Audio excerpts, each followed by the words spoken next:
బంగారు భవిష్యత్తుకు చీమలు నేర్పించే చిట్కాలు ఈరోజు మీతో పంచుకోబోతున్నాను. చీమలు నేర్పించే పాఠాలు, బంగారు భవిష్యత్తుకు చీమలు నేర్పించే పాఠాలు. రండి, సామెతల 6వ అధ్యాయము 6వ వచనము. సోమరే, చీమల యొద్దకు వెళ్ళుము, వాటి నడతలు కనిపెట్టి జ్ఞానము తెచ్చుకొనుము. వాటికి న్యాయాధిపతి లేకున్నను, పై విచారణకర్త లేకున్నను, అధిపతి లేకున్నను, అవి వేసవి కాలమందు ఆహారము సిద్ధపరచుకొనును, కోతకాలమందు ధాన్యము కూర్చుకొనును. సోమరే. రైట్. ఒకరోజు సండే స్కూల్ టీచర్ పిల్లలకి నేర్పిస్తుంది. ఏమనంటే, వాళ్లకు సోమరితనం గురించి తెలియాలి అని చెప్పి, పిల్లలు జాగ్రత్తగా వినండి, 2 పక్షులు ఉన్నాయి. ఒక పక్షి ప్రొద్దుటే లేచి, వేకువజామునే లేచి, అది వెళ్ళినప్పుడు దానికి కావలసిన చక్కని పురుగులు దొరికినాయి. ఆ పురుగులన్నీ తిని తనతో పాటు తీసుకొచ్చి తన పిల్లలకు కూడా, ఇంట్లో ఉన్న వాళ్ళందరికీ కూడా చక్కగా ఆహారం పెట్టుకున్నాయి. ఒక పక్షి ఆలస్యంగా లేచి వెళ్ళేసరికి అక్కడ పురుగులేమీ కనిపించలే. కాబట్టి ఆ పక్షి ఆకలితో అలమటించిపోయింది. పిల్లలు, మీకేం అర్థమైంది అని చెప్తే ఒకడు చేయి చూపించాడు. లేచి చెప్పురా, నీకేం అర్థమైందో అని అంటే వాడు చెప్తుంది ఏమిటో తెలుసా? టీచర్, పొద్దున్నే లేచామనుకోండి, పక్షులు వచ్చి మనల్ని తినేస్తాయి. వాడికి అది అర్థమైంది. టీచర్ చెప్తుంది ఏమిటి? పొద్దున్నే లేచిన పక్షేమో కడుపు నిండా భోంచేసింది, పురుగులు తింది. ఆలస్యంగా లేచినటువంటి ఆ పక్షి వెళ్ళేసరికి అక్కడ పురుగులేమి లేవు కాబట్టి ఆకలితో అలమటించిపోయిందంటే వాడు అంటాడు, అర్థమైంది టీచర్, పొద్దున్నే లేస్తే చచ్చిపోతాం, ఆ పక్షులు మనం తినేస్తాయి, కాబట్టి ప్రొద్దుటే లేవకూడదు. ఇలాంటి వాళ్ళు లేరంటారా? ఈరోజు కొన్ని ప్రాముఖ్యమైన విషయాలు త్వరగా మీతో పంచుకుంటాను. మొదటిగా, చీమల దగ్గర నుంచి మనం నేర్చుకోవాల్సింది ఏంటో తెలుసా? చీమలు బహు చురుకైనవి. ఏమిటట? చీమలు బహు చురుకైనవి, కష్టపడి పనిచేసేవి. ఎప్పుడైనా ఈ ప్రకటనలు చూసారా? తక్కువ టైంలో ఎక్కువ సంపాదించండి. ఈ ప్రకటనలు చూసారా, చూడలేదా? తక్కువ టైంలో ఎక్కువ సంపాదించండి. 2, తక్కువ పెట్టుబడి పెట్టండి, ఎక్కువ లాభాన్ని సంపాదించండి. 3, ఇంటి దగ్గరే ఉండండి, నెలకి ₹1,00,000 సంపాదించండి. ఇలాంటి ప్రకటనలు ఎప్పుడు చూసారా? ఖచ్చితంగా చూసుంటారు. మీరు ₹5,000 బ్యాంకులో డిపాజిట్ చేయండి, సాయంత్రానికి ₹50,000 వచ్చేస్తాయి మీకు. నా దగ్గర ఒక సహోదరుడు వచ్చాడు, ఏడుపు మొహం పెట్టుకొచ్చాడు. ఏంటయ్యా? అది కాదన్నా, ఏదో మెసేజ్ వచ్చింది. ఏం మెసేజ్ వచ్చింది? ₹5,000 ఇమీడియట్గా మీకు లాటరీ వచ్చింది, మీ ఫోన్ నెంబర్ సెలెక్ట్ అయ్యింది. మీ ఫోన్ నెంబరు సెలెక్ట్ అయింది. దేనికి సెలెక్ట్ అయిందంటే, ₹50,00,000 మీకు రాబోతున్నాయి, మీ ఫోన్ నెంబర్ సెలెక్ట్ అయ్యింది అని చెప్పనంటే మెసేజ్ వస్తే వీడు ఇంక ఉబ్బి తబ్బిబ్బైపోయి 50,00,000 అంట, నా ఫోను లక్కీ డ్రాలో వచ్చేసిందంట అని చెప్పేసి పాపం కింద చదివాడు. ఏమిటి?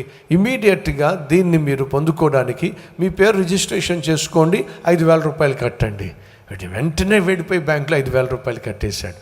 వెంటనే వాళ్ళు, మీరు ₹5,000 చెల్లించినందుకు మీకు ధన్యవాదాలు, మీ యొక్క రిక్వెస్ట్ ప్రాసెస్ చేస్తున్నాం, ₹50,00,000 మీకోసం బ్యాంకులో డిపాజిట్ చేసేస్తున్నాం, కానీ అది మీరు విత్డ్రా చేసుకోవాలంటే ₹35,000 ఇమీడియట్గా కట్టండి. 35,000, ₹50,00,000 వస్తున్నప్పుడు ₹35,000 కట్టడం, గబగబా వెళ్ళిపోయి బ్యాంకులో ₹35,000 కట్టేశాడు. ₹35,000 కట్టేశారు. ₹50,00,000 మీ బ్యాంకులోకి ట్రాన్స్ఫర్ కాబోతున్నాయి. ఈ ట్రాన్స్ఫర్ ఫీజెస్ ఉన్నాయి, ₹75,000 కట్టండి. ఓహో, ట్రాన్స్ఫర్ ఫీజులు ఉంటాయన్నమాట అని చెప్పి ₹75,000 కట్టేశాడు. వాడు నా దగ్గరికి వచ్చి, అన్నా ₹50,00,000 తగిలినాయి అంటన్నా. తగిలినాయా? బాగా తగులుకున్నాయి. ఇప్పుడు ఏమైంది? ముందేమో 5,000 రూపాయలంటే కట్టానన్నా, ఆ తర్వాత 35,000 రూపాయలంటే కట్టానన్నా, ఆ తర్వాత 75,000 రూపాయలంటే కట్టానన్నా, 50 లక్షలు రాబోతున్నాయి కదన్నా, ఇది ఎంతన్నా అని చెప్పేసి, సరే బాబు ఇప్పుడు దాకా ఎంత కట్టావు? 3.5 లక్షల రూపాయలు కట్టానన్నా. కడుతూ ఉండు, నీకు రాబోతున్న 50 లక్షల రూపాయలు నువ్వు కట్టేసేయి. ఎంత అమాయకత్వం అండి ఇది. ఎవరు ఇలా చేస్తారో తెలుసా? చెప్పండి, ఎవరు చేస్తారో? చెప్పా కదా, ఏమిటి? తక్కువ కష్టపడండి, ఎక్కువ సంపాదించండి. తక్కువ పెట్టుబడి పెట్టండి, ఎక్కువ లాభం సంపాదించండి. ఇంటి దగ్గరే కూర్చొని ఉండండి, నెలకి 1,00,000 రూపాయలు సంపాదించండి. ఇప్పుడు కొత్తగా ఇంకోటి వచ్చింది, ఏంటో తెలుసా? డైటింగ్ ఏమీ చేయకండి, లావు తగ్గిపోవచ్చు. మీరు చూసారా లేదా? డైటింగ్తో నిమిత్తం లేకుండా లావు తగ్గించబడును అని అంటే పాపం ఈ బ్యాటింగ్ చేసేవాళ్ళు. ఏ బ్యాటింగు మీకు తెలుసు కదండి. ఈ బ్యాటింగ్ చేసేవాళ్ళు ఈ డైటింగ్ చేయకుండా లావు తగ్గిపోవాలని పిచ్చోళ్ళండి, వేలుకు వేలు ఖర్చు పెట్టేస్తూ ఉంటారు. సహోదరులు దయచేసి వినండి. చీమల దగ్గర మనం నేర్చుకోవాల్సిన అతి ప్రధానమైనటువంటి పాఠం ఏంటో తెలుసా? చీమలు చురుకైనవి, లాటరీల మీద ఆధారపడేవి కాదు, లక్ మీద ఆధారపడేవి కాదు. ఎవరు లాటరీ మీద ఆధారపడతారో తెలుసా? ఎవరు లక్ మీద ఆధారపడతారో తెలుసా? ఎవరు ఇతరుల మీద ఆధారపడతారో తెలుసా? ఎవరు దాన్ని ఏమంటారు, అదృష్టం మీద ఆధారపడతారో తెలుసా? సోమరిపోతులు. కానీ చీమలు ఎప్పుడూ కూడా లక్ మీద ఆధారపడవు, లాటరీ మీద ఆధారపడవు, స్నేహితుల మీద బంధువుల మీద ఆధారపడవు, మనుషుల మీద ఆధారపడవు, ఇతరుల మీద ఆధారపడవు. చీమలు ఎప్పుడూ కూడా తమ కష్టం మీదే ఆధారపడుతూ ఉంటాయి. సగటు చీమలట, కొన్ని చీమలు కొన్ని వారాలే బ్రతుకుతాయి, కొన్ని చీమలు 2 సంవత్సరాలు బ్రతుకుతాయి, కొన్ని చీమలు 7 సంవత్సరాలు బ్రతుకుతాయి. చీమల్లో రాణి చీమ అని ఒకటి ఉంటుంది, అది 30 సంవత్సరాల వరకు బ్రతుకుతుంది. కానీ జాగ్రత్తగా పరిశీలన చేస్తే చీమ బ్రతికి ఉన్నంత కాలము కష్టపడుతుంది, బ్రతికున్నంత కాలం కష్టపడుతుంది. నిద్రపోయిన చీమను మీరు ఎప్పుడైనా చూసారండి? మీలో ఎవరైనా నిద్రపోయిన చీమల్ని చూసారా? చూడలేదా? సరే, మీరు నిద్రపోతున్నప్పుడు చీమలు చూసాయా లేవా? చూసాయా అండి? అది తేడా. మన జీవిత కాలంలో నిద్రపోతున్న చీమలు చూడలే, కానీ ఆ చీమలు మాత్రం వాళ్ళ జీవిత కాలంలో నిన్ను మెలకుగా ఎప్పుడు చూడలే. ఎందుకని? ఎప్పుడు చూసినా గురకే గురక, ఎప్పుడు చూసినా పడకే పడక. చీమలు బహు యాక్టివ్గా ఉంటాయి. చురుకుగా ఉండుట గొప్ప భాగ్యము అని బైబిల్ సెలవిస్తుంది. చురుకైన వాళ్ళు ఏం చేస్తారు? జాగ్రత్తగా వినండి. నువ్వు చురుకైన ఇల్లాలివైనా, చురుకైన భర్తవైనా, చురుకైన బిడ్డవైనా, చురుకైన ఉద్యోగస్తుడివైనా, చురుకైనటువంటి వ్యాపారవేత్తవైనా, సాధారణంగా నీలో ఏముంటుందో తెలుసా? ఏదైనా పని పట్టుకుంటే ఆ పని ఖచ్చితంగా చేయాలి అనే తత్వం నీలో ఉంటుంది. చురుకైన వాళ్లకు మీరు ఒక పని ఇవ్వండి, దూసుకుపోతారు వాళ్ళు. యాక్టివ్గా ఉండే వారికి మీరు ఒక పని అప్పగించండి, వాళ్ళు ఇమ్మీడియట్గా దాన్ని ఛాలెంజింగ్గా తీసుకుంటారు, ఆ పని స్టార్ట్ చేసేస్తారు, ఆ పనిని కొనసాగిస్తారు, ఆ పనిని పూర్తి చేస్తారు, సంతోషంగా వచ్చి సార్ మీరు ఇచ్చింది నేను చేసేసాను. కానీ ఈ రోజుల్లో చాలామంది వాళ్ళకి పని ఇచ్చి చూడండి, ఆ పని స్టార్ట్ కాదు. కారణం సోమరితనం. ఆ పని కొనసాగదు, కారణం సోమరితనం. ఆ పని కడముట్టించలేరు, కారణం సోమరితనం. వీళ్ళు ప్రారంభించలేరు, ఒకవేళ ప్రారంభిస్తే కొనసాగించలేరు, ఒకవేళ కొనసాగిస్తే కడముట్టించలేరు. ఎవరు వీళ్ళు? సోమరిపోతులు. నా సేవలో లేక మన సేవలో, సేవా జీవితంలో ఇలాంటి సోమరిపోతులను చూస్తే నాకు ఎంత కోపం వస్తుందో. ఏ పని సరిగా చేయలేరు, ఏదైనా బాధ్యతనిస్తే దాన్ని స్వీకరించలేరు. మొదటిగా స్వీకరించడంలో కష్టం, స్వీకరించిన దాన్ని ప్రారంభించడంలో కష్టం, ప్రారంభించిన కొనసాగించడంలో కష్టం, కొనసాగించిన ఫినిష్ చేయడంలో కష్టం. కారణం సోమరితనం. ఓ ప్రశ్న, ఇంతకీ సోమరు వాళ్ళు పరలోకానికి వెళ్తారంటారా వెళ్ళరంటారా? ఏమంటారు? సోమరులు పరలోకానికి వెళ్తారంటారా వెళ్ళరంటారు? మీకేమనిపిస్తుంది? వెళ్తారనిపిస్తుందా వెళ్ళరనిపిస్తుందా? అలా చూస్తారేమిటి? వెళ్ళరండి. ఎందుకని? సోమరులు కదా. ఒరే నేను వెళ్ళలేను కానీ నా బదులు నువ్వు వెళ్ళరా అని ఎవడో ఒకరిని పంపిస్తారు వీళ్ళు. ఎందుకని? వీళ్ళు సోమరులు కదండి. ప్రతి సహోదరులు, ఈరోజు మనలో సోమరితనం ఉందో లేదో పరిశీలించుకుందామా, తేల్చేద్దామా? చెప్పాగా, మొదటిగా సోమరులు, ఇంగ్లీష్లో చక్కని మాట ఉంటుంది, lazy people are busy people. లేజీగా ఉండేవాళ్ళు చాలా బిజీగా ఉంటారట. మీకు తెలుసా అండి? సోమరిపోతులు ఎప్పుడూ బిజీగా ఉంటారట. సోమరులు ఎప్పుడూ బిజీగా ఉంటారట. నిజమా? సోమరులు ఎప్పుడు బిజీగా ఉంటారా? ఏమంటారు మీరు? సోమరులు ఎప్పుడు బిజీగా ఉంటారా? Number 1, yes. ఎప్పుడు చూసినా వాళ్ళు చాలా బిజీగా పడుకుని ఉంటారు. ఎప్పుడైనా చూడండి, సోమరులు ఎప్పుడు చూసినా పడుకునే ఉంటారు, బిజీ. లేదా ఎప్పుడు చూసినా తింటూనే ఉంటారు వీళ్ళు. లేదా ఎప్పుడు చూసినా టీవీ చూస్తూనే ఉంటారు వీళ్ళు. లేదా ఎప్పుడు చూసినా సెల్ ఫోన్ మీదే ఉంటారు వీళ్ళు. ఎవరు వీళ్ళు? Lazy busy people. జాగ్రత్తగా గమనించండి. మీ ఇంట్లో లేరా? ఉన్నాడండి. ఎవరు? మా ఆయనే. మీరు ఎప్పుడైనా మా ఆయన్ని చూడండి, తింటానే ఉంటాడు, లేదా పంటానే ఉంటాడు, లేదా తంటానే. అవునంటారా? Lazy people. సోమరులకున్న తత్వం ఏమిటంటే ఎక్కువసేపు పడుకుంటారు. సహజంగా మనం 7 గంటలు పడుకుంటే సరిపోతుంది. 8 గంటలు పడుకుంటే చాలా గొప్ప ఆరోగ్యం. 6 గంటలు పడుకుంటే సరిపోతుంది, కానీ కొన్నిసార్లు సరిపోకపోవచ్చు. సో సాధారణంగా 7 hours sleep is good enough. కానీ ఈరోజు మనలో చాలామంది ఎక్కువసేపు పడుకుంటున్నారు.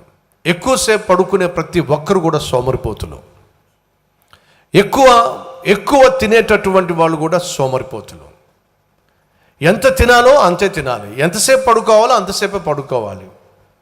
ఎక్కువ తింటే ఎక్కువసేపు పడుకోవాలి, ఎక్కువసేపు పడుకుంటే ఎక్కువసేపు తినాలి. కారణం ఏమిటంటే సోమరోడికి ఆకలి ఎక్కువ అట, పని పాట లేనోడికి ఆకలి ఎక్కువ. ఈరోజు మనలో చాలామందికి పని పాట లేదు. సోమరిపోతులు సాధారణంగా తిండిపోతులు సాధారణంగా నిద్రపోతులు. సో ఈ 3 పోతులు కలిసే ఉంటాయి. ఏ 3 పోతులు? సోమరిపోతు, తిండిపోతు, నిద్రపోతు. ఈ 3 పోతులు ఎప్పుడు కలిసే. మరి సిస్టర్స్ని ఏమంటారు? మగవాళ్ళని పోతులు అన్నారు. మరి సిస్టర్స్ని ఏమంటారు? ఆడవాళ్ళని ఏమంటారండి? మీకు ఏం తెలిస్తే డ్రాప్ బాక్స్లో వేయండి.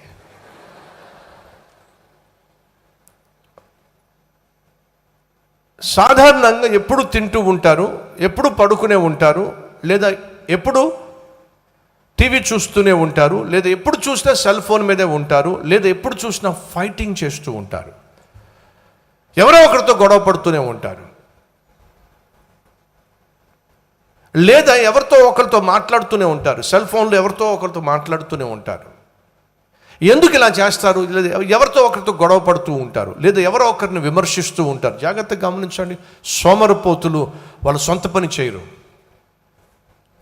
ఎవరో ఒకరిని తిట్టడం, ఎవరో ఒకరిని విమర్శించటం, ఎవరో ఒకరితో గొడవ పడడం, ఎవరో ఒకరితో మాట్లాడడం, ఏదో ఒక టీవీ సీరియల్ చూడడం, అస్తమానం సెల్ ఫోన్లో ఉండడం, లేదా ఎప్పుడు తింటూ ఉండడం, లేదా ఎప్పుడు పడుకునే ఉండడం.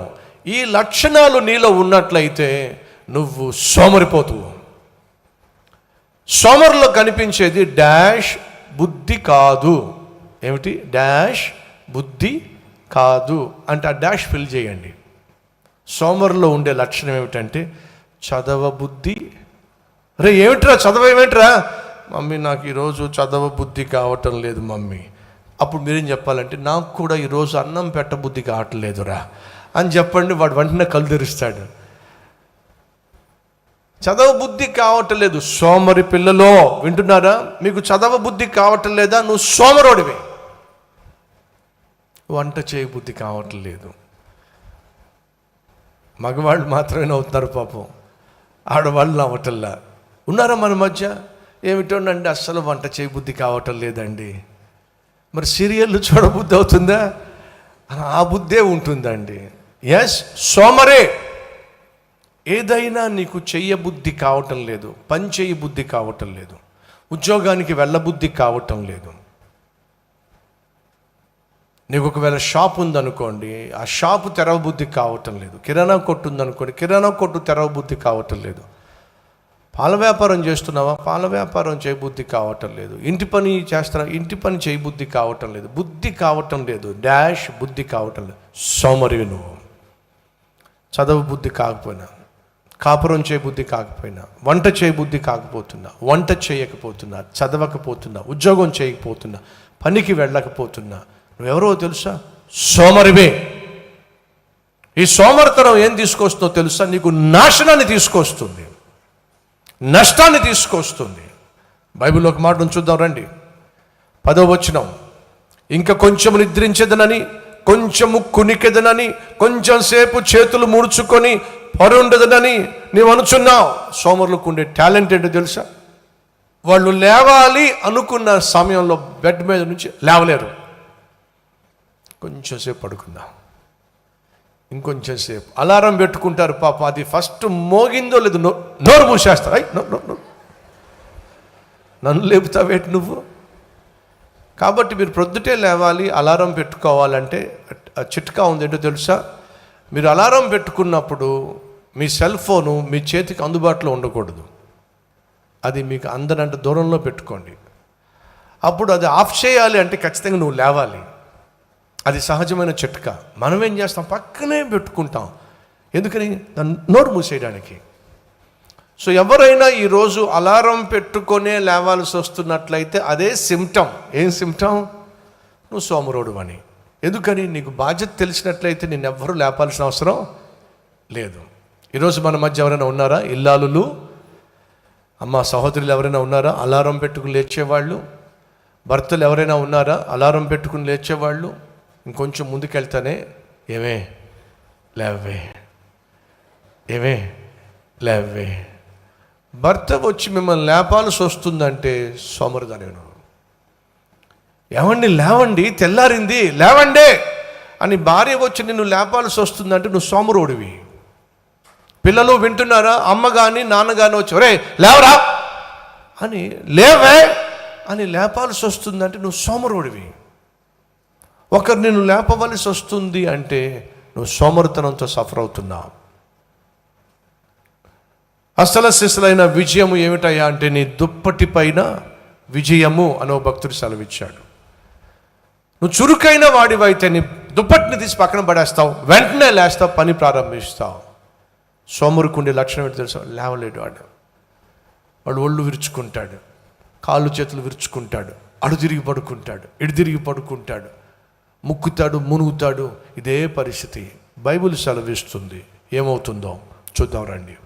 ఇంకొంచెం నిద్ర, ఇంకొంచెం కొనుక్కుతా, కొంచెం సేపులు చేతులు ముడుచుకుంటా అని నువ్వు అనుకుంటున్నావు.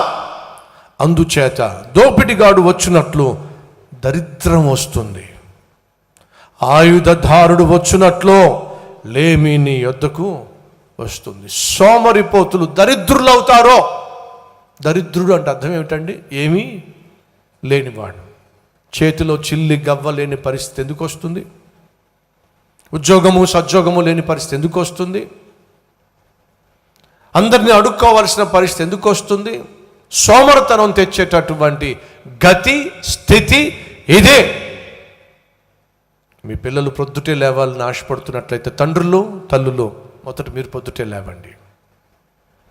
ఈరోజు అనేక కుటుంబాల్లో బిడ్డలు ఎందుకు లేవలేకపోతున్నారంటే పేరెంట్స్ మనం వారికి మాదిరిగా ఉండకపోవడం వల్ల.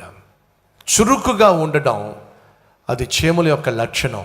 కష్టపడి పనిచేయటం అది చీమల యొక్క లక్షణం. సోమరితనం అంటే ఏమిటో చీమలకు తెలియదు. చురుకుగా పనిచేసేటటువంటి ఒక కుర్రవాడిని గురించి ఈ స్టోరీ. అదొక సూపర్ మార్కెట్. వర్షం పడుతుంది బయట కాబట్టి లోపల ఉన్న వాళ్ళందరూ కూడా ఆ sales boys and sales girls అందరూ కబుర్లు చెప్పుకుంటూ కూర్చున్నారు ఒక చోట. అలా కబుర్లు చెప్పుకుంటూ కూర్చున్న సమయంలో బయట ఒక కారు వచ్చింది. అందరూ కబుర్లు చెప్పుకుంటూ కూర్చున్నారు. కానీ ఆ కబుర్లు చెప్పుకుంటూ కూర్చున్న వారిలో ఒక వ్యక్తి మాత్రం తన కన్ను ఎంట్రన్స్ మీదే ఉంది. పార్కింగ్లో ఒక కారు వచ్చింది. ఈ కుర్రవాడు చురుకైన వాడు, తనకిచ్చిన బాధ్యత పట్ల బాధ్యత కలిగిన వాడు. ఆ కారు వచ్చేసరికి గబగబా వెళ్ళాడు. వర్షం పడుతున్నసరికి అక్కడ ఒక గొడుగు తీసుకున్నాడు. ఆ కారులో ఉన్నటువంటి ఒక పెద్ద ఆవిడ బయటకు వచ్చింది. గబగబా వెళ్ళి గొడుగు పట్టాడు. మేడం రండి మేడం అని చెప్పి గొడుగు తీసుకొని ఆమె పైన గొడుగు వేసి చక్కగా లోపల తీసుకొచ్చాడు. ఆ గొడుగు పక్కన పెట్టేశాడు. మేడం మీకేం కావాలో చెప్పండి, ఆ లిస్ట్ నాకు ఇచ్చేసేయండి, మీరు ఇక్కడ కుర్చీలో కూర్చోండి, నేనే మీకు కావాల్సినవన్నీ తీసుకొచ్చి ట్రాలీలో పెడతానని చెప్పి తన చేతిలో లిస్ట్ తీసేసుకున్నాడు. గబగబా ట్రాలీ తీసుకెళ్ళాడు. ఏమేమి కావాలో అవన్నీ ట్రాలీలో వేసేసాడు. 10 నిమిషాల్లో మొత్తం అన్నీ తీసుకొచ్చేసాడు. అన్నీ టిక్ పెట్టేసుకున్నాడు. మేడం మీకు కావాల్సినవన్నీ నేను టిక్ పెట్టేశాను, అన్నీ మా దగ్గర ఉన్నాయి. తనే బిల్లింగ్ కౌంటర్కి వెళ్ళాడు, బిల్లింగ్ చేయించేశాడు. మేడం 35,000 రూపాయలు అయింది, మీరు ఇస్తే నేను మనీ కట్టేస్తాను. ఆ మేడం మొత్తం గమనిస్తూ ఉంది. ఆ సూపర్ మార్కెట్లో ఎంతమంది సేల్స్ గర్ల్స్ అండ్ బాయ్స్ ఉన్నారు? ఇంచుమించు 20 మంది ఉన్నారు. మరి 20 మందికి లేనటువంటి శ్రద్ధ, చురుకుదనం ఈ కుర్రోడికి ఎలా వచ్చింది? వీళ్ళెవ్వరూ నేను రావడం గమనించాల, ఈ కుర్రోడు గమనించాడు. వర్షం పడుతున్న విషయం ఈ కుర్రవాడికి తెలుసు కాబట్టి గొడుగు తీసుకొచ్చాడు. ఎవరు గొడుగు తీసుకురాలా. నన్ను లోపలికి తీసుకొచ్చి చక్కగా కూర్చోబెట్టాడు. ఎవరు నన్ను కూర్చోబెట్టలా.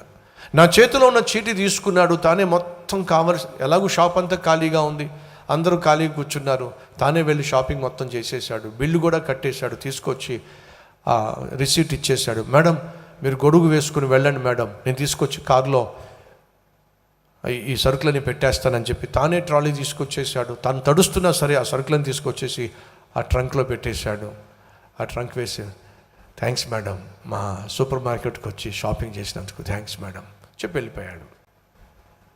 ఆమె వెళ్ళిపోయిన తర్వాత ఆ షాప్ ఓనర్కి ఒక రిక్వెస్ట్ వచ్చింది. నాకు మీ సూపర్ మార్కెట్ నుంచి సుమారు 30 లక్షల రూపాయల సరుకులు కావాలి అని చెప్పి ఆర్డర్ వస్తే అతనికి అర్థం కాల. 30 లక్షల రూపాయల సరుకు ఏమిటి, ఈ ఆర్డర్ ఏమిటి అని చెప్పి ఆ లెటర్ తీసుకుని చాలా సంతోషిస్తే కింద నోట్ అని రాస్తుంది, ఒక గమనిక అని చెప్పి. ఏమిటంటే మీ షాపులో ఈ వ్యక్తి, ఆమె వెళ్తూ పేరు తెలుసుకుంది. ఏం పేరు బాబు నీ పేరు?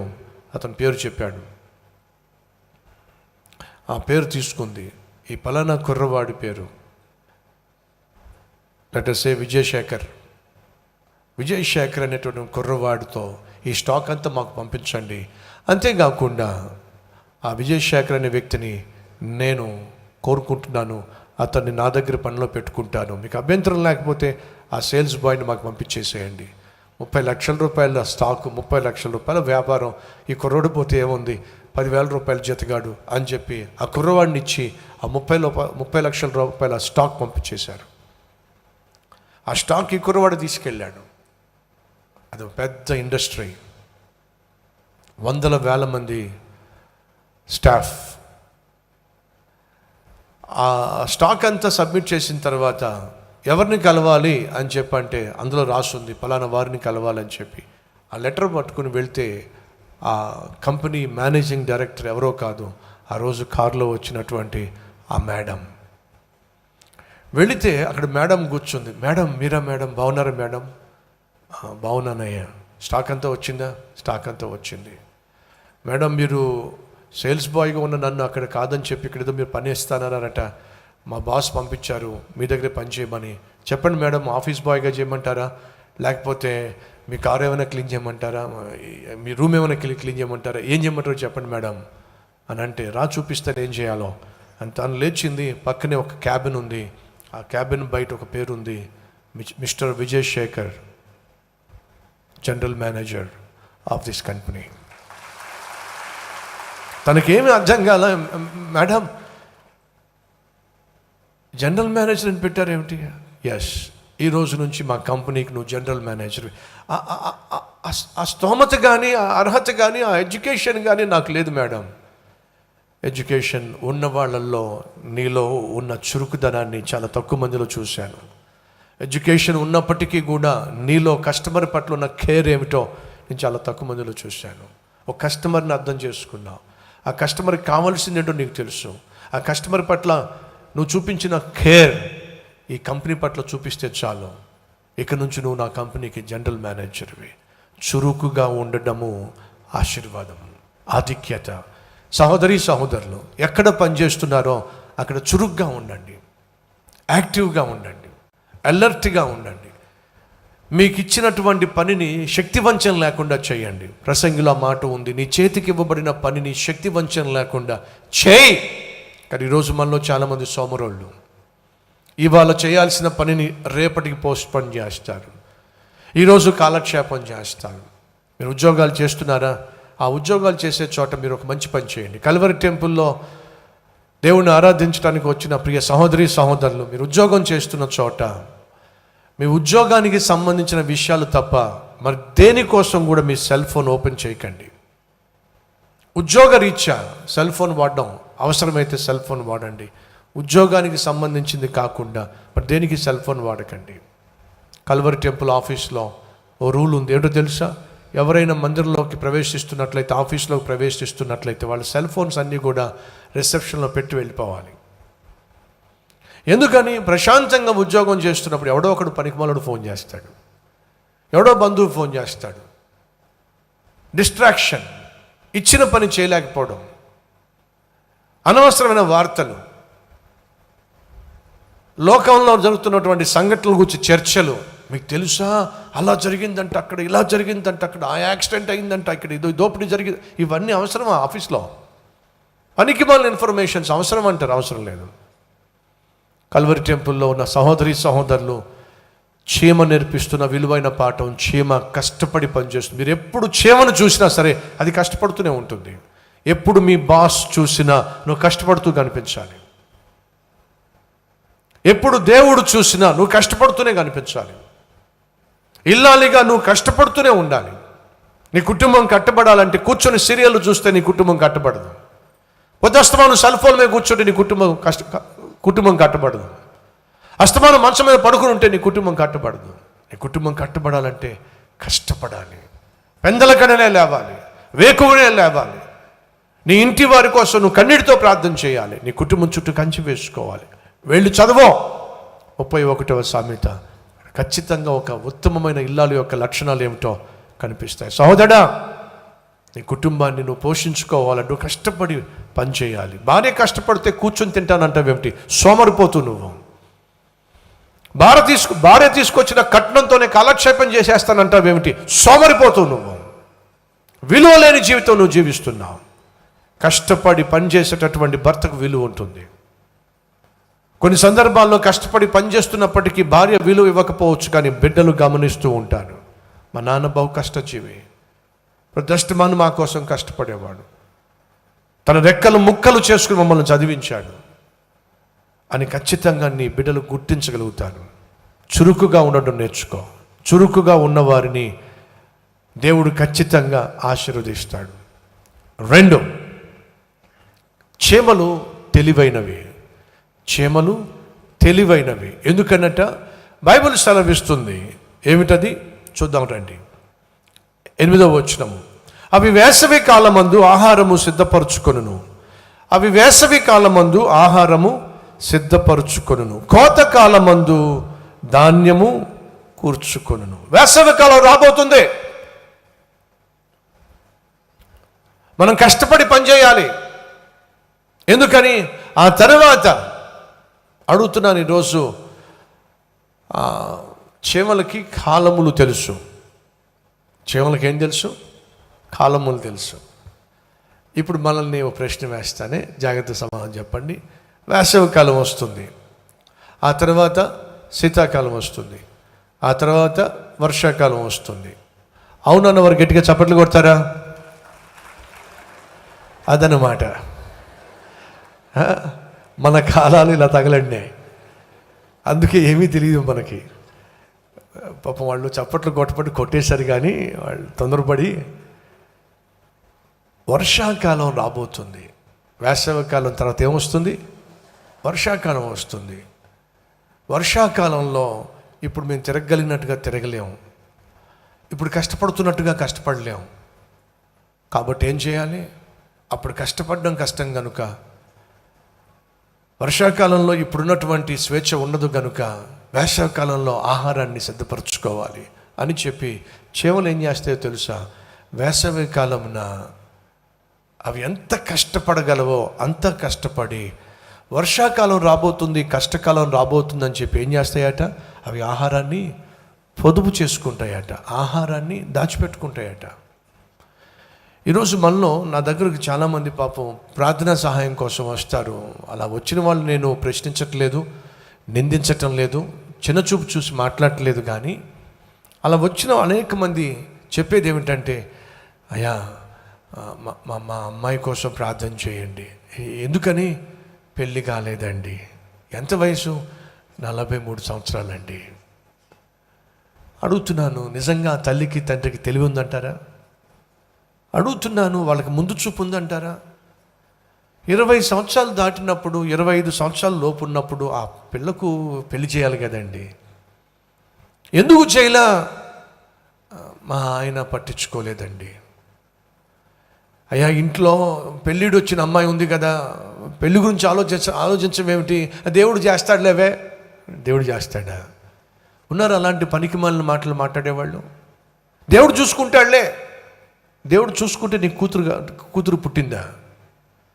ఒకసారి ఆలోచించు. కన్నది నువ్వు, ఆ బిడ్డ యొక్క అచ్చట ముచ్చట తీర్చాల్సింది నువ్వు. దానికంటూ ఒక టైం ఉంది. 18 సంవత్సరాల నుంచి 25 సంవత్సరాల వయసులో బిడ్డలకు వివాహం చేయటం, ప్రాముఖ్యంగా అమ్మాయిలకు వివాహం చేయటం అత్యవసరం. 24 సంవత్సరాల నుంచి 27, 28 సంవత్సరాల లోపు అబ్బాయిలకు వివాహ వయసు అది సాధారణంగా. కానీ కూతురు వయసు 20 సంవత్సరాలు వచ్చేసినా, 22 సంవత్సరాలు వచ్చినా, 25 సంవత్సరాలు వచ్చేసినా, 30 సంవత్సరాలు వచ్చేసినా, 35 సంవత్సరాలు వచ్చేసినా ఆ బిడ్డకు పెళ్లి కాలేదంటే ఎవరిది లోపం? అరే వయసు ముదిరిపోయే కొలది బిడ్డకు వివాహం చేసే అవకాశాలు పోతాయే. నా దగ్గర సేవలో ఒక సహోదరుడు ఉండేవాడు. వాడి వయసు 27 సంవత్సరాలు. ఏమిటి ఇంకా పెళ్లి కాల? గవర్నమెంట్ జాబు చేసే అమ్మాయి దొరికితేనే పెళ్లి చేసుకుంటానన్నా మీరు ప్రార్థన చేయండి అన్న. గవర్నమెంట్ జాబ్ చేసే అమ్మాయి దొరుకులాగున్నా ప్రార్థన చేయండి అన్న. 29 సంవత్సరాలు వచ్చినాయి. మరి పెళ్లి సంగతి ఏమిటి? ఉద్యోగం చేసే అమ్మాయి దొరికితే పెళ్లి చేసుకుంటానన్న. అదే గవర్నమెంట్ జాబ్ అన్నావు కదా, అప్పుడేదో అనుకున్నానన్నా, ఇప్పుడు దొరికేలా లేదన్నా. సరే 29 సంవత్సరాల్లో ఏం చేయాలంటే ఉద్యోగం, ప్రైవేట్ ఉద్యోగం అయినా పర్వాలేదన్నా. 31 సంవత్సరం వచ్చింది. మన బ్రదర్ని అడిగా, ఇంకా పెళ్లి కాలేదు, పెళ్లి చేసుకోలేదు, ఏమిటి నీ సంగతి, మరి పెళ్లి చేసుకోవాలని అనుకుంటున్నావా అంటే, అనుకుంటున్నానన్నా. మరి నీ కండిషన్స్ ఏమిటి? గవర్నమెంట్ జాబ్ లేకపోయినా పర్వాలేదన్నా, ఉద్యోగం లేకపోయినా పర్వాలేదన్నా, కొంచెం కట్నం ఇస్తే. 33 సంవత్సరాలు వచ్చినాయండి. అడిగాను మనవాడిని, ఒరే బాబు నీకు 33 సంవత్సరాలు వచ్చేసినాయి కదా, మరి ఇప్పుడు నువ్వు ఏంటి సంగతి? గవర్నమెంట్ జాబ్ అన్నా, కుదరదులే అన్నా. మరి జాబ్ ఏదో కావాలన్నా, కష్టంలే అన్నా. మరి కట్నం గురించి ఏదో మాట్లాడావు, నాకెవడు కట్నం ఇస్తాడన్నా. సరే ఇప్పుడు నీ కండిషన్ ఏంటి? అమ్మాయి అయితే చాలన్నా. ఏంటట? అమ్మాయి అయితే చాలంట. పాపం ఈ ఏడుపేదో ముందే ఏడిస్తే ఇప్పుడు నీకు 33 సంవత్సరాలు, ఆమెకి ఎంత ఉంటుంది చెప్పండి? 31, 32. లేదా ఆల్రెడీ ఒకసారి పెళ్ళి అయిపోయింది, భర్త విడిచిపెట్టేశాడు, 2 పిల్లలు. ఏమర్థం అవుతుంది మీకు? చాయిస్ తగ్గిపోతుందిగా. తండ్రులు తల్లులు మనకు ముందు చూపు ఉందా? చేమలకు ముందు చూపు ఉంది. కష్టం రాబోతుంది, కష్టకాలం రాబోతుంది, వాటికి కాలములు తెలుసో. కానీ ఈరోజు తల్లులకు తండ్రులకు కాలం తెలియకుండా పోతుంది. అనేక మంది నా దగ్గరకు వచ్చి, అయ్యా చేతిలో చిల్లి గవ్వ లేకుండా అయిపోయింది, దయచేసి ప్రార్థన చేయండి. ఆర్థిక సమస్యలు. ఎందుకు వచ్చినాయి నీకు ఆర్థిక సమస్యలు? నా స్నేహితుడిని నేను నమ్మాను.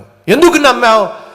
వాడు నా దగ్గర ఒక పెద్ద ఆయన వచ్చి మాట్లాడుతూ, అయ్యా నాకున్న ఆస్తి అంతా అమ్మేశాను, 30 లక్షలు 40 లక్షలు వచ్చింది. మా ఇంటి కిందే ఒకడు ఉన్నాడు, వాడికి నేను ఆస్తి అమ్మేసిన విషయం, నా పొలం అమ్మేసిన విషయం తెలుసు. మరి ఏమైంది? వాడు ఏమన్నాడంటే, అంకుల్ ఏం చేయబోతున్నారు మేము 30 లక్షలు లేక 40 లక్షలు ఏం చేయబోతున్నారు? బ్యాంకులో పెట్టుకుంటాను నాయన, కాస్త ఇంట్రెస్ట్ వస్తే దాన్ని బతికేస్తా. భలేవాళ్ళు అంకుల్, బ్యాంకులో పెడితే ఎంత వస్తుంది చెప్పండి? అదే మీరు నా చేతిలో పెట్టండి, నీ చేతిలో పెడితే 3 నెలల్లో నేను డబుల్ చేస్తా. ఏం చేస్తాడంటే 3 నెలల్లో మీ 40 లక్షల రూపాయలు 80 లక్షలు చేస్తా. మీకు నిజంగా నా మీద నమ్మకం ఉంటే ట్రై చేయండి, నన్ను నమ్మండి. పాపం ఎప్పటి నుంచో ఉంటున్నాడు కదా, కింద కబుర్లతో కాలక్షేపం చేస్తూ ఉంటాడు కదా, నమ్మేసి 40 లక్షలు ఇచ్చేశాడండి. 3 నెలల తర్వాత ఆ ఇంటికి తాళం వేసి ఉంది. ఫోన్ చేస్తే మీరు ఫోన్ చేసిన సబ్స్క్రైబర్ స్విచ్ ఆఫ్ చేస్తున్నారు. ఇంకంతకన్నా ఏం చేస్తారు? స్విచ్ ఆఫ్ అయిపోయి ఉంది. ఆ తండ్రి నా దగ్గరికి వచ్చి ఏడుపు, అయ్యా నమ్మి 40 లక్షలు ఇస్తే వాడు మోసం చేసేసాడయ్యా. ఎందుకు నమ్మారు? వాడు 3 నెలల్లో డబుల్ చేసేస్తానన్నాడు. ఎక్కడైనా ఈ సిస్టమ్ ఉందా? 1,00,000 రూపాయలు 3 నెలల్లో 2 లక్షల రూపాయలు చేసే సిస్టమ్ ఏదైనా ఉందా? అలాంటి వ్యాపారం ఏదైనా ఉందా? దీన్ని ఏమంటారు? అమాయకత్వం. దీన్ని ఏమంటారు? బుద్ధి లేనితనం, తెలివి తక్కువతనం. అదే చెప్తున్నా, క్షేమలు బహు తెలివైనవే, లక్ మీద ఆధారపడవు.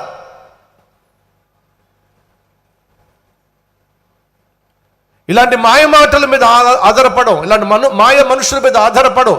అవి కష్టం మీద ఆధారపడి జీవిస్తాయి. 2 కాలమును గమనిస్తూ ఉంటాయి. కష్టం రాబోతుంది, కష్టకాలం రాబోతుంది, కాబట్టి ఇప్పుడు నేను పొదుపు చేసుకోవాలి. ఆహారము ఉన్నదంతా తినేయడం కాదు, ఆహారాన్ని పొదుపు చేయాలి. ఈరోజు మనలో చాలామంది పొదుపు చేయరు. అసలు 20,000 రూపాయల జీతం వస్తే 20,000 రూపాయలు ఖర్చు చేసేయాల్సిందే. 30,000 రూపాయల జీతం వస్తే 30,000 రూపాయలు ఖర్చు చేసేయాల్సిందే. 50,000 రూపాయల జీతం వస్తే 50,000 రూపాయలు ఖర్చు చేసేయాల్సిందే. అమ్మ సహోదరులు కొంచెం ఆలోచించండి. వచ్చిన జీతం కాస్త ఖర్చు పెట్టేస్తే సడన్గా ఆరోగ్యం ఒకవేళ కుంటుపడితే ఏం చేస్తారు? వచ్చిన జీతం అంతా ఖర్చు పెట్టేస్తే రేపు పొద్దున్న కాలేజ్ ఫీజు కట్టాలి, ఎవరు కడతారు? వచ్చిన జీతం అంతా ఖర్చు పెట్టేస్తే రేపు పొద్దున్న మీ బిడ్డల అచ్చట ముచ్చట తీర్చాల్సి వస్తే ఎవరు తీరుస్తారు? ఈరోజు మనలో చాలామంది వచ్చిన జీతం అంతా ఖర్చు పెట్టేస్తారు, కానీ పొదుపు చేయటం మాత్రం చేత కాదు. మీరు ఒకవేళ 10,000 రూపాయలు సంపాదిస్తున్నట్లయితే ఆ 10,000 రూపాయలు కనీసం ఒక 20% అన్న పొదుపు చేయడం నేర్చుకోండి. ఆ పొదుపు రేపటి దినాన కష్టం వచ్చినప్పుడు మీరు అడుక్కోకుండా చేస్తుంది. ఏదైనా ఇబ్బంది వచ్చినప్పుడు మీరు వీళ్ళ దగ్గరికి వెళ్ళి చేయి చాచకుండా చేస్తుంది. 10,000 రూపాయల జీతం నీకు, 10,000 రూపాయలు అప్పు చేస్తావు, మళ్ళీ 10 రూపాయలు వడ్డీకి తెస్తావు. ఎలా తీరుస్తావు చెప్పు? ఈరోజు మళ్ళీ ఎంతమంది వచ్చిందంతా ఖర్చు పెట్టేసి ఏదైనా కష్టం వచ్చినప్పుడు వడ్డీకి డబ్బులు తెచ్చుకొని ఆ తర్వాత ఆ వడ్డీ చెల్లించలేక, అసలు చెల్లించలేక ఆర్థికంగా చితికిపోయిన వాళ్ళు మన మధ్య ఎంతమంది లేరు? కారణం ఏమిటి? తెలివి తక్కువతనం. పొదుపు చేయడం నేర్చుకోవాలి. కానీ చీమలు పొదుపు చేస్తాయి. అమ్మ సహోదరులు, గొంతెమ్మ కోరికలు పక్కన పెట్టేసేయండి. నీ భర్త సంపాదించే సంపాదన ఏమిటో గమనించండి. దానికి తగ్గట్టుగానే మీ యొక్క అవసరాలు పెట్టుకోండి. ఈరోజు మనం చేయాల్సింది ఏంటో తెలుసా? మనకున్న అవసరాన్ని బట్టి కొనుక్కోవాలి తప్ప మనకున్న కోరికలను బట్టి కాదు. దయచేసి పక్కింటి వాళ్ళని, ఎదురింటి వాళ్ళని, బంధువుల్ని, చుట్టాలను చూసి వార్తలు పెట్టుకోకండి. మనందరికీ తెలుసు, అప్పు చేసి పప్పు కూడు తినడం కంటే పస్తుండడమే మేలు. కానీ ఈరోజు మనం ఏం చేస్తున్నాం? అప్పు చేసి బిర్యానీ తింటున్నాం, ఆ తర్వాత అడుక్కునే పరిస్థితి వస్తుంది. మంచి పద్ధతి కాదు. జాగ్రత్తగా గమనించినట్లయితే చీమలు కాలమును గుర్తిరుగుతాయి. వచ్చి అంటున్నారు, ఆర్థికంగా చితికిపోయాం, చిల్లి గవ్వలేదు. ఎందుకు చిల్లి గవ్వలేదు? నువ్వు పొదుపు చేయలేదు. 2, కూతురు పెళ్లి చేయాలంటే మా చేతిలో చిల్లి గవ్వలేదు. ఎందుకు చిల్లి గవ్వలేదో? పొదుపు చేయలేదు. 3, 20 సంవత్సరాలుగా అద్దింట్లోనే ఉంటున్నామండి, కానీ ఈరోజు వరకు ఇల్లు కట్టుకోలేకపోయాం, ఇల్లు కొనుక్కోలేకపోయాం. ఎందుకు కొనుక్కోలేకపోయాం? ముందు చూపు లేదో. కారణం సంపాదించిందంతా ఖర్చు పెట్టేయడం, సంపాదించిందంతా తినడం, తగలేయడం. ఈ పద్ధతి వల్లే నీ జీవితంలో ఈరోజు ఆర్థికంగా చితికిపోయావు. అన్ని విషయాల్లో ఈరోజు నువ్వు అడుక్కునే స్థితికి చేరిపోయావు. మంచి పద్ధతి కాదు. అవి కష్టపడి పనిచేస్తాయి. 2, కాలాన్ని గమనిస్తాయి. అంతేకాకుండా మరొక విషయాన్ని మీతో పంచుకుంటాను.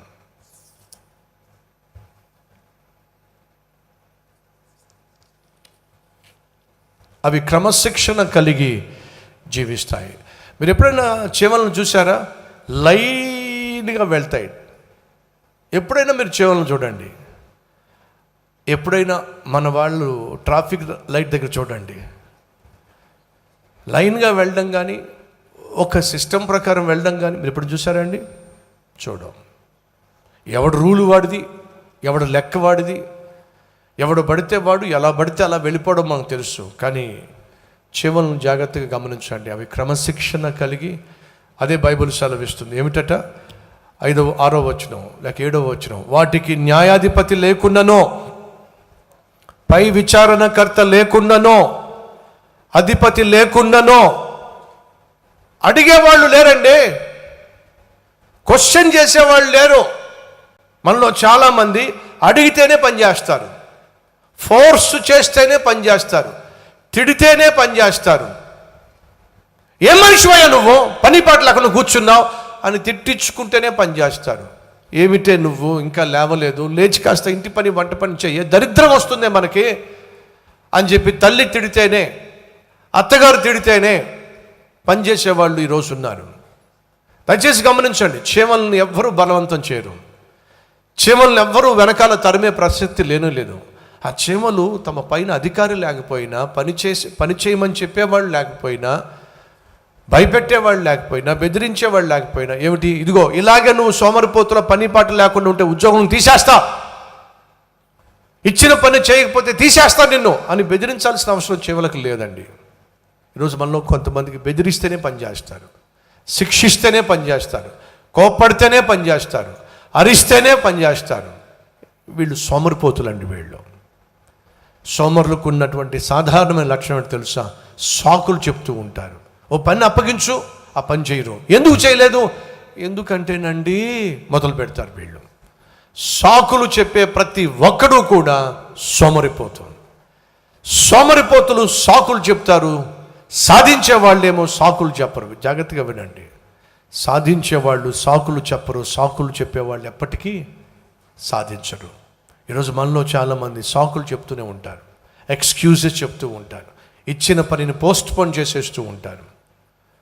ఫలితంగా అందరి దృష్టిలో హీనమైపోతారు. క్రమశిక్షణ, పడకలో క్రమశిక్షణ లేదు, తిండిలో క్రమశిక్షణ లేదు, ఒక డిసిప్లిన్ లేదు, లైఫ్లో ఒక డిసిప్లిన్ లేదు, పడకలో డిసిప్లిన్ లేదు, నడకలో డిసిప్లిన్ లేదు, పనిలో డిసిప్లిన్ లేదు, పరిచర్యలో డిసిప్లిన్ లేదు. కానీ జాగ్రత్తగా గమనించండి, చీమలు బహు క్రమశిక్షణ కలిగినవి. ఎవ్వరూ వాటికి రూల్స్ చెప్పాల్సిన అవసరం లేదు. కానీ ఈరోజు మనలో ప్రతి ఒక్కరికి ఏదో ఒకటి చెప్తూనే ఉండాలి, లేకపోతే మనం చెయ్యం. ఒకసారి నేను అమెరికా దేశానికి వెళ్ళినప్పుడు,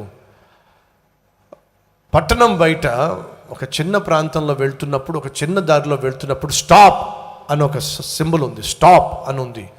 అక్కడ 4 రోడ్లు కలుస్తున్నాయి. అర్ధరాత్రి 2 గంటలు ఏ కారు అక్కడ లేదు. కానీ వెళ్తున్న కారు కాస్త స్లో చేసేసాడు, స్లో చేయడమే కాకుండా ఆపేశాడు. అలా ఆపినప్పుడు అడిగాను, ఇక్కడ ఎవరు లేరు కదా, పోలీసు వాళ్ళు ఎవరు లేరు కదా, ఎవరు చూడలేదు కదా, ట్రాఫిక్ కూడా ఏం లేదు కదా, స్టాప్ అని ఉంటే ఎందుకు ఆపేశావు అని అంటూ ఉండి అతను చెప్పాడు, అది రూల్ అండి, ఇక్కడ ఎవరు లేరు కదా. మన సంగతి తెలుసు కదా, అందరూ ఉన్నా సరే కారు గాల్లోకి వెళ్ళిపోతూ ఉంటుంది, బైక్ గాల్లోకి వెళ్ళిపోతాం, రై రై ఏమిటో మన సిస్టమ్ అది. చెప్పింది ఏమిటయ్యా అంటే, ఎవరూ లేరని చెప్పి ఒకవేళ మేము క్రాస్ చేసినట్లయితే కెమెరాస్ రికార్డ్ చేస్తాయి, లేదా వెనక్కున్న వాడు ఫోన్ చేసి పోలీసులు చెప్పేస్తాడు, నా ముందు కారు వెళ్తుంది, రోడ్డు ట్రాఫిక్ రూల్స్ పట్టించుకోవట్లేదు, ఇమీడియట్గా యాక్షన్ తీసుకోండి. ఇమీడియట్గా యాక్షన్ తీసుకుంటారు. కెమెరాలో అధికారులు చూస్తారు, పోలీసులు చూస్తారు, అది మాకు తెలుసు. కాబట్టి ఖచ్చితంగా రూల్స్ పాటిస్తాం. ప్రియ సహోదరులు, మన పైన అధికారులు చూడకపోవచ్చు, భర్త చూడకపోవచ్చు, భార్య చూడకపోవచ్చు, అత్త కోడలు చూడకపోవచ్చు, లేకపోతే బంధువులు చూడకపోవచ్చు, స్నేహితులు చూడకపోవచ్చు, కానీ పైనున్న దేవుడు అయితే చూస్తున్నాడుగా. మనం చేసే ప్రతిదాన్ని అర్థం చేసుకుంటే మంచిది. ఆయన చూస్తున్నాడు. బైబిల్ సెలవిస్తుంది, నిశ్చయముగా నీతిమంతుడు తన కష్టార్జితమును అనుభవిస్తాడు. నువ్వు నీ కష్టార్జితాన్ని అనుభవించాలి అంటే దేవుని యందు భయభక్తులు కలిగి జీవించు. ఆయన చూస్తున్నాడు అనే భయము భక్తి కలిగి ఉన్నట్లయితే నువ్వు ఖచ్చితంగా వర్ధిల్లుతావు. ఆ చిన్నపిల్ల అంట్లు తోముతా ఉంది. అది ఎలా తోమిద్దయా అంటే కొత్తగా నిన్నే కొనుక్కొచ్చినటువంటి గిన్నెల్లాగా తోమేస్తా ఉంటుంది, లోపల తోముతా చాలేవే అని చెప్పినా సరే తోముతానే ఉంటుంది. ఒకరోజు ఆ ఇంటి యజమాని అడిగేసింది, ఎందుకే సాధారణంగా ఎవరైనా అంతకుముందు పని మనిషి ఉండేది, అది పైన తోమేసిపోయేది, నువ్వేమో పైన తోముతావు లోపల తోముతావు, కొత్త పాత్రగా మార్చేస్తావు, ఎందుకు ఇలా చేస్తావే? కొన్నిసార్లు నేను చూడను కదే. ఆ పాప అంటుంది, అమ్మ నేను చేస్తుంది మీకోసం కాదు, మరి ఎవరి కోసం చేస్తున్నావు? నా దేవుడు చూస్తున్నాడు అనే ధ్యాసతో నేను చేస్తున్నాను. మీరు చూడొచ్చో చూడకపోవచ్చు, కానీ నేను సేవించే దేవుడు చూస్తున్నాడు. సహోదరులు, 21వ ఏట కల్వరి పరిచర్యను ప్రారంభించాను. అప్పుడు నా వయసు ఎంత? 21 సంవత్సరాలు. ఆ వయసులో కల్వరి పరిచర్యను ప్రారంభించాను. నాకెవరైనా బాస్ ఉన్నారా? నాకెవరైనా పాస్టర్ ఉన్నారా? నా పైన ఎవరైనా నాయకుడు ఉన్నారా? నన్ను గమనించే వాళ్ళు ఉన్నారా? ఆ రోజు ఎవరు లేరు. అప్పటి నుంచి ఇప్పటి వరకు 21 సంవత్సరాల వయసులో కల్వరి పరిచర్యను ప్రారంభించడం జరిగింది. 28 సంవత్సరాల వయసులో కల్వరి కాంతి పత్రిక, 30 సంవత్సరాల వయసులో కల్వరి స్వరం. ఇలా ఈ పరిచర్యలంతా నడిపించుకుంటూ ఈరోజు ఇంత అద్భుతమైన పరిచర్య. నా పైన అధికారి ఎవరు నాకు లేరు. ఉంటే చెప్పండి, సతీషో ఇలా చేయాలి సేవ, ఇలా చేయకూడదు సేవ, ఇలా కష్టపడాలి, ఇలా సంఘాన్ని నడిపించాలి, ఇలా సంఘాన్ని ప్రేమించాలి, నాకెవ్వరూ చెప్పేవాళ్ళు లేరు. కానీ నాకు తెలుసు, నన్ను ప్రాణంగా ప్రేమించిన నా దేవుడు ఉన్నాడు. ఆయన నమ్మి నాకు ఈ సేవనిచ్చాడు, ఆయన నమ్మి నాకు ఈ సంఘాన్ని ఇచ్చాడు. ఆయన నమ్మకాన్ని వమ్ము చేసేటటువంటి జీవితం నాకు వద్దనే వద్దు. ఎందుకంటే ఆయన నన్ను ప్రాణంగా ప్రేమించాడు. ప్రాణంగా ప్రేమించడమే కాకుండా తన ప్రాణాన్ని నా కోసం దారిపోసాడు. ముగించేస్తున్నాను. అన్యాయంగా ఒకరోజు ఒక రాజు రాణి బిడ్డలు బంధించబడ్డారు. ఈ రాజును రాణిని బిడ్డల్ని బంధించినటువంటి ఆ శత్రు రాజు వీళ్ళను పరీక్షించకుండా ఎలా శిక్షిస్తాను, చంపేస్తాను, అసలు పరీక్షిద్దామని చెప్పి ఆ రాజును ప్రశ్నించాడు. ఏమనంటే, ఒకవేళ నీ బిడ్డలను విడిచిపెడితే ఏం చేస్తావు? అతను అంటున్నాడు,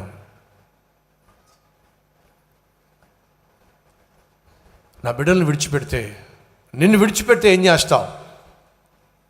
నా రాజ్యంలో సగం ఇస్తాను. నీ బిడ్డల్ని విడిచిపెడితే ఏం చేస్తావు? నా రాజ్యం అంతా ఇచ్చేస్తాను. మరి నీ భార్యను విడిచిపెడితే ఏం చేస్తావు? నా ప్రాణాన్నే ఇస్తాను. ఇది ఆ రోజు రాజు చెప్పిన మాట.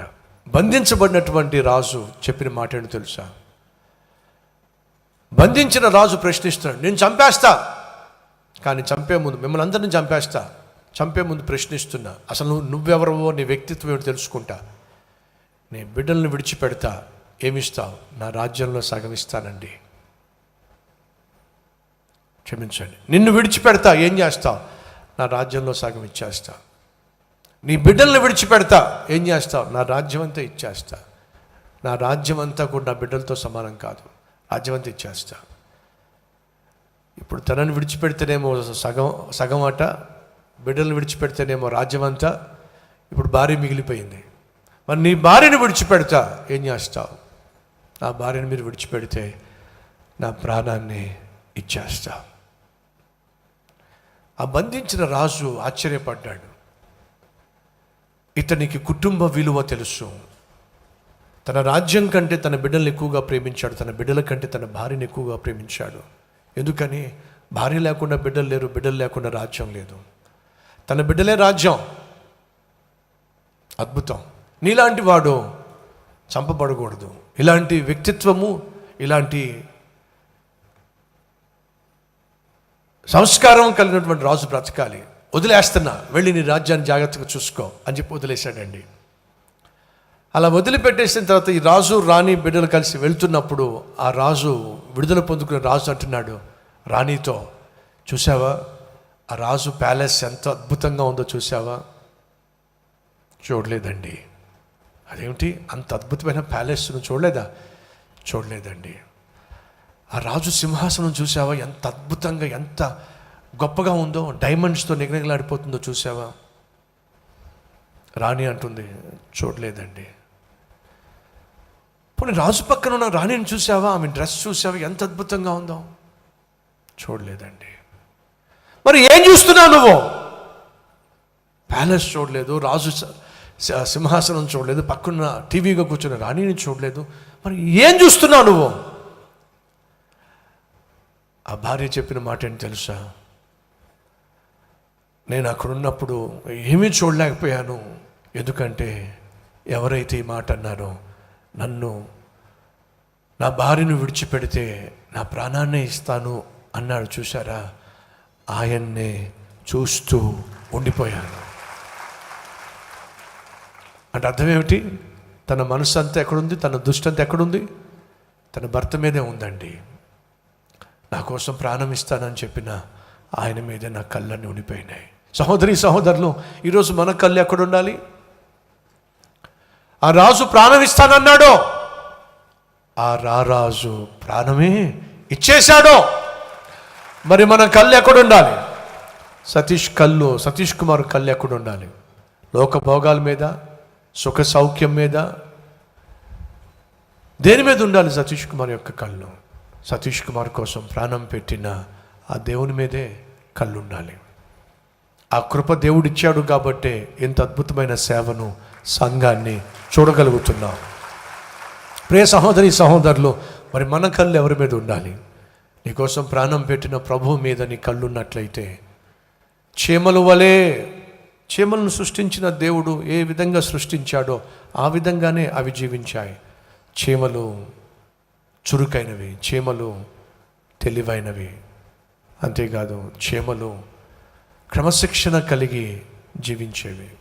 వాటికి ఎవ్వరు బుద్ధి చెప్పాల్సిన అవసరంలా, గడ్డి పెట్టాల్సిన అవసరంలా, వాటి మీద అరవాల్సిన అవసరంలా, కేకలు వేయాల్సిన అవసరంలా. ఎందుకని? దేవుడు మమ్మల్ని ఇదిగో ఇలా సృష్టించాడు, అలాగే మేము జీవిస్తాం. దేవుడు మనల్ని తన స్వరూపమందు, తన పోలిక చొప్పున సృష్టించాడు, అలాగే మనం జీవించాలి. అంతేకాదు, వినండి సహోదరి సహోదరులు, యేసయ్య నిన్ను నన్ను ప్రాణంగా ప్రేమించి, మనం ఆయన ప్రేమను, ఆయన జీవితాన్ని క్రియల్లో చూపిస్తామని నీకోసం నా కోసం సిలువలో మరణించాడు. ఆ మరణించిన యేసయ్య వైపే చూడాలి తప్ప లోకం వైపు కాదు, లోకానుసారమైన జీవితం వైపు కాదు. ఈరోజు తీర్మానం తీసుకుంటావా? క్రీస్తు వైపే చూస్తూ క్రీస్తులా ఈ భూమి మీద జీవిస్తాను అని. రండి ప్రార్థన చేద్దాం. పరిశుద్ధుడైన తండ్రి, శ్రేష్టమైన సందేశం ద్వారా మాతో మాట్లాడినందుకు వందనాలు. విత్తబడిన వాక్యాన్ని ఫలింపచేసి ఈ వారమంతా, రాబోయే కాలమంతా నాయన, మేము చురుకైన వారిగా జీవించాలి, తెలివైన వారిగా జీవించాలి, కాలాన్ని గమనించాలి, కష్టపడి పనిచేయాలి, క్రమశిక్షణతో మా జీవితాలు గడపాలి. అటు కృప దయచేయమని, ఈ వారంలో మేము చేసే ప్రతి పనిని, ప్రయత్నాన్ని, పరిచర్యను, ప్రయాణాన్ని, ప్రతి విషయంలో నీ సహాయాన్ని సమృద్ధిగా మాకు అనుగ్రహించమని యేసునామం పేరట వేడుకుంటున్నాం తండ్రి, ఆమెన్. తండ్రి, కుమార, పరిశుద్ధాత్మ త్రియేక దేవుని దీవెన సదాకాలం మీ అందరికీ తోడై ఉండునుగాక. ఆమెన్.